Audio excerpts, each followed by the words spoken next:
Salut tout le monde, j'espère que vous allez bien. Batman contre Superman. Alors, en fait, moi, le film, c'est vrai que j'ai entendu. Il y a 3 critiques, il y aura 3 points dans ma vidéo. La première critique qui revenait, et qui je comprenais pas, c'est ouais, mais c'est pas un film drôle. Enfin, tous les films de la Terre doivent être drôles, quoi, maintenant, au cinéma. Alors, ok, Marvel, c'est très bien ce qu'ils font. J'ai beaucoup de respect, et puis j'adore, puis je vais tous les voir au cinéma, tous les Marvel. Ils ont trouvé une formule parfaite qui marche très bien. Mais tous les films doivent être drôles maintenant.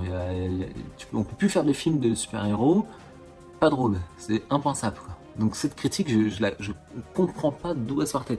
Et ce qui pousse maintenant d'ailleurs d'ici à nous faire des films pseudo-drôles au cinéma qui malheureusement sont moins bons que Marvel, hein, faut l'avouer, hein, les derniers films d'ici. Parce que DC ne fait pas du Marvel, hein, enfin, ne sont pas Marvel, quoi. Et puis je trouve que justement Batman Superman, il s'assumait entièrement dans ce qu'ils savent faire, en fait, des films plutôt des drames et pas des comédies, des films oui d'action évidemment, et avec des tons parfois durs, en fait. Et la trilogie de Nolan, d'ailleurs, que j'ai ici, la trilogie de Nolan, Batman Begins et Dark Knight Rises, les trois sont absolument pas drôles. Là, j'ai pas de souvenir d'une vanne dans le film qui m'a fait rire. Alors peut-être qu'il y en a une ou deux dans toute la trilogie, hein, mais et pourtant, voilà, enfin clairement meilleur au box-office pour les 2 derniers, je crois. Je pense que c'est des films qui ont plu plutôt. Donc, je pense que l'idée de se dire il faut des films drôles, je comprends pas vraiment. Si vous vous êtes du même avis ou pas, dites-le moi dans le commentaire. Et pourquoi? J'aimerais bien savoir pourquoi il faut que le film soit drôle. Absolument. D'ailleurs, les anciens films, hein, la saga de Tim Burton, enfin la saga, elle en a fait 2 sur le 4, et de Richard Donner, de Superman des années 70, ce sont pas des films drôles non plus. Et aujourd'hui, enfin, c'est quand même des films qui sont super, qui ont été encensés, qu'on adore revoir et revoir.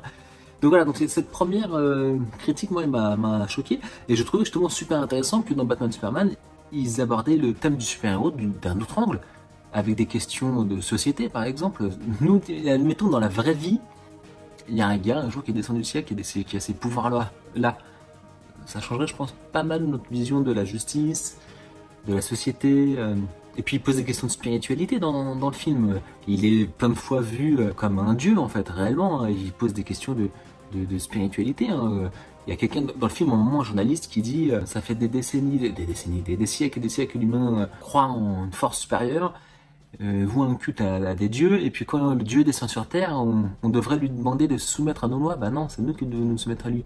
Et dans le film, il y a quelqu'un qui dit quelque chose comme ça à un moment, et je trouve ça super intéressant, moi, justement, que Batman Superman aborde d'autres thèmes qu'on voit par rapport à d'autres films de super-héros.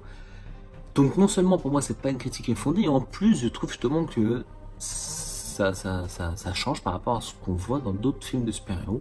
Et j'ai entendu une autre critique qui était, enfin j'ai lu, vu, tout ce qu'on veut, qu'il n'y a pas d'histoire. Alors celle-ci, il n'y a pas d'histoire dans Batman Superman. Au contraire, pour moi je trouve qu'il y a trop d'histoire dans Batman Superman. Il se passe trop de choses limite. Et d'ailleurs comment le film commence, pour moi c'est l'un des meilleurs débuts de film de super-héros, bien sûr.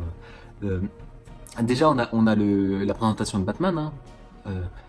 Et justement, ce que Snyder a fait, je trouve ça, le réalisateur, donc Zack Snyder, c'est que Batman, c'est bon, on a déjà vu ses origines avec Christopher Nolan, justement dans le film que je vous ai montré. Enfin, on connaît ses origines. On a déjà vu ses origines 20 ans plus tôt avec Tim Burton dans Batman le premier, avec Michael Keaton. Et bien lui, au lieu de se dire bon bah on va une troisième fois remontrer les origines dans une histoire, etc. Et bien en fait, il le fait avec un ton qui est complètement différent au jeu. Et donc ce que fait Snyder, moi je trouve ça super de mettre une musique par-dessus, des plans qui sont magnifiques. Franchement, il y a une direction artistique qui est folle, quoi. Des plans, une profondeur et un contraste qui est vraiment maîtrisé. Et montrer juste ce qui se passe. Pas de texte, pas d'histoire. Donc nous on connaît l'histoire, de toute façon on la connaît tous, cette histoire de Batman, on l'a déjà vu 50 fois, les origines de Batman. Et on montre juste ce qui se passe. Avec une musique, des plans très jolis, centrés sur des objets, sur des parties, l'œil, les mains, etc. Enfin, et je trouve que c'est assez, finalement, pour faire passer l'émotion, pour nous faire comprendre ce qui se passe, pour introduire le personnage. Donc ce début-là, il est magnifique. Mais moi, quand je vous disais que je trouvais le début absolument génial, c'est surtout et en fait, il y a 2 débuts, hein. Il y a sa présentation de Batman, et après, alors là, cette scène, je la trouve anthologique. On en a rarement entendu parler dans les critiques. c'est que le film commence par la fin de Man of Steel. Man of Steel qui est ici. Man of Steel, à la fin, il y a Superman qui se bat contre un titan, enfin contre un kryptonien. Et quand ils se battent, bien évidemment, c'est un combat titanesque. Et en fait, Batman Superman, la suite commence par la fin de Man of Steel, mais du point de vue des humains. Et moi, j'ai trouvé ça, quand j'étais au cinéma, je me suis dit, putain, mais c'est génial, quoi. C'est vrai que dans plein de films de super-héros, quand les super-héros se bastonnent, détruisent la ville, mettent à feu à sang les bâtiments, la population, eh bien, les gens sont contents, quoi. Quand le héros gagne, ils applaudissent, quoi. Tu viens de perdre ta merde dans le bâtiment qui s'est effondré, et ta ville, elle est détruite et tu vas payer 1 milliard d'impôts pendant les 20 prochaines années, et toi, t'es content, quoi. Parce qu'il y a deux extraterrestres qui ont décidé de se battre sur ta planète. Et ben moi je trouve que justement aborder dans un film, donc Batman Superman, ce point de vue de l'humain qui est en dessous des gravats, et tu vas dans le ciel, deux titans qui se battent, et quand ils se battent, et ben ta ville, les gens autour de toi meurent, ta ville se détruit, et que bah, t'es pas forcément content en fait, et t'es pas forcément fan de ces gens au-dessus de toi qui se battent. Je trouve ça super intéressant. C'est un autre point de vue. Et je comprends pas après, j'ai son point de vue, hein, mais en tout cas, que c'est pas été relevé tant que ça par les critiques de ciné, de se dire, bon, bah, effectivement, le point de vue, il est intéressant. Après, on aime ou on n'aime pas, c'est une autre question. Mais en tout cas, c'est un point de vue qui est, pour moi, en tout cas, très intéressant. Donc, et c'est vrai que quand on dit qu'il n'y a pas d'histoire, bah, on a l'histoire de Batman. On comprend qu'il va nourrir une haine contre Superman. On a l'histoire de Superman qui non seulement lui aussi contre Batman peu à peu va finalement se monter la tête contre lui et il va aussi essayer de se trouver sa place dans ce monde. C'est ça aussi l'histoire de Man of Steel et de Batman Superman, c'est comment il peut trouver sa place dans ce monde. Puis on a l'histoire de Lois Lane qui essaye de faire l'enquête sur la balle qu'elle retrouve au début du film, et on a l'histoire en filigrane de Lex Luthor qui fait un plan, bon bah ceux qui n'ont pas vu je vais pas en dire plus, mais qui fait tout un plan, et nous on comprend, enfin bien sûr qu'à la fin on comprend, ah bah tiens c'est ça qu'il a fait l'enfoiré, et justement il se passe beaucoup de choses simultanément, et en ça dire qu'il n'y a pas d'histoire, moi je dirais plus il y a beaucoup de choses, il faut le voir je pense même 2 fois pour tout comprendre quoi.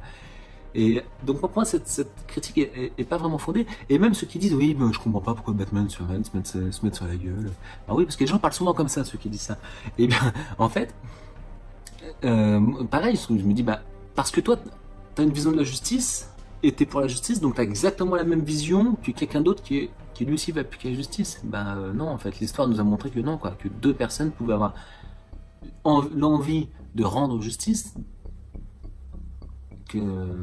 d'avoir un État, un gouvernement voilà, qui est juste, en tout cas avec des lois, et que pourtant les 2 projets de loi de société ne sont absolument pas les mêmes quoi.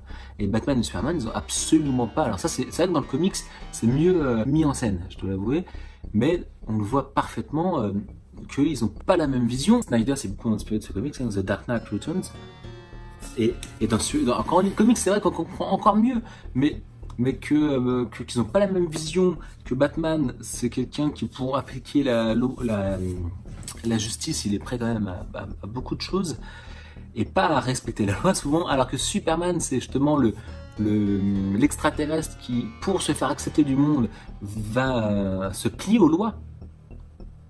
Et ça c'est intéressant justement la différence entre les deux. Il pourrait s'il veut débarquer chez Lex Luthor et lui mettre une tarte dans la gueule et que Lex Luthor se retrouve dans l'espace et qu'il meurt, point. Et pourtant il le fait pas alors qu'il a la capacité de le faire.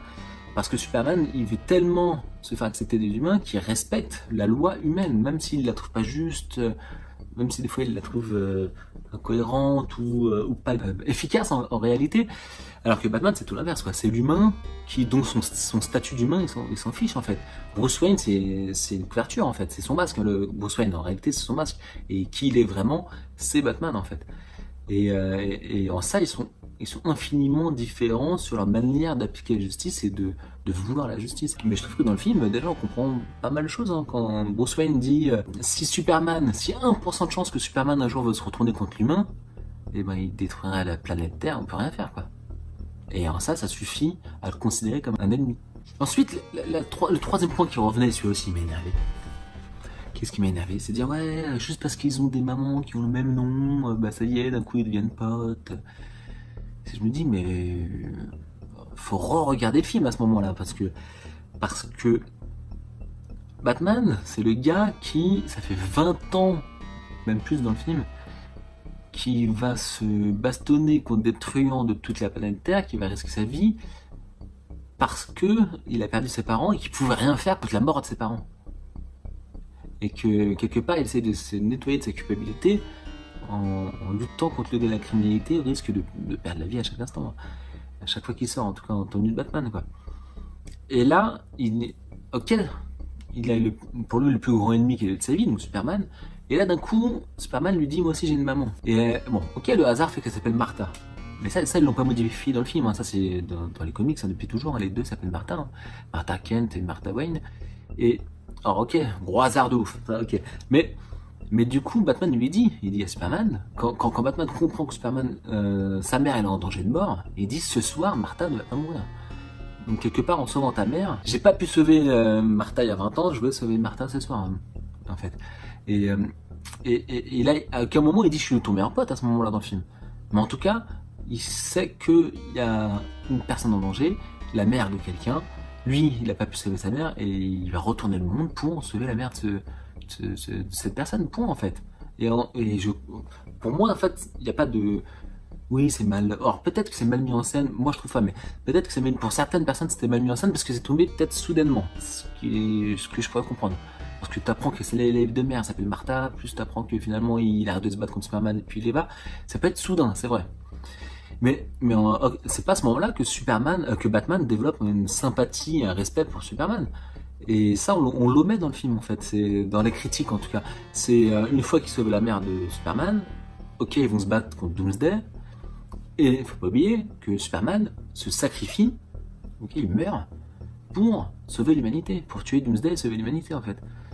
Et c'est à ce moment-là que Batman, finalement, peut-être reconnaît avoir eu tort parce que finalement, celui qu'il a pris pour son ennemi, il s'est rendu compte qu'il aimait assez l'humain pour se sacrifier pour sauver toute l'humanité. Et c'est là qu'il développe son amitié pour lui et qu'il dit qu'il l'a pas honoré de son vivant, il le fera dans sa mort, etc. Et donc du coup, c'est bien en deux étapes, quoi. Ta mère est en danger. Ok, toi, j'ai un problème contre toi, mais je vais quand même sauver ta mère.